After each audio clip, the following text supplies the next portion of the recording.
Trump కి ఒక embarrassing moment ఏంటంటే మోదీని రీచ్ అవ్వడానికి ఫోన్ కాల్ లో మాట్లాడటానికి లాస్ట్ వీక్స్ నుంచి కొంచెం ట్రై చేశాడు.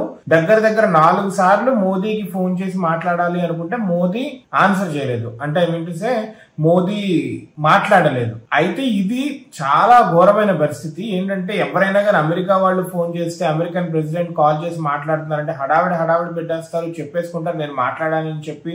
మళ్ళీ రిపోర్టర్స్ కి ఆ కంట్రీలో వాళ్ళతో చెప్పుకుంటారు, రిపోర్టర్స్ తో అండ్ వాళ్ళ అసెంబ్లీస్ లో ఇక్కడ అన్ని మాట్లాడుకుంటారు. కానీ మోదీ మాత్రం అవాయిడ్ చేశాడు, which is really strategic move అనే చెప్పొచ్చు. కానీ టైస్ పరంగా భారత్ అండ్ యుఎస్ టైస్ పరంగా చాలా క్లిష్టమైన పరిస్థితిలో ఉన్నాం. ఇప్పుడు చాలా వీకెన్ అయినట్టు ఒక రకంగా టైస్. అయితే ఈ రిపోర్ట్ ఎవరు చెప్పారంటే జర్మనీకి సంబంధించిన ఫ్రాంక్ఫర్ట్ అలగ్మైన్ సైటింగ్ న్యూస్ పేపర్ వాళ్ళు, FAZ వీళ్ళు చెప్పారు. స్పెసిఫిక్ రిసోర్సెస్ ఏం చెప్పలేదు. కానీ ఏంటంటే లాస్ట్ పోయిన వారాల్లో దగ్గర 4 సార్లు కాల్ చేశారు భారత్ కి ట్రంప్. కానీ మోదీ అవాయిడ్ చేశారు మాట్లాడటం కుదరక అని చెప్పి.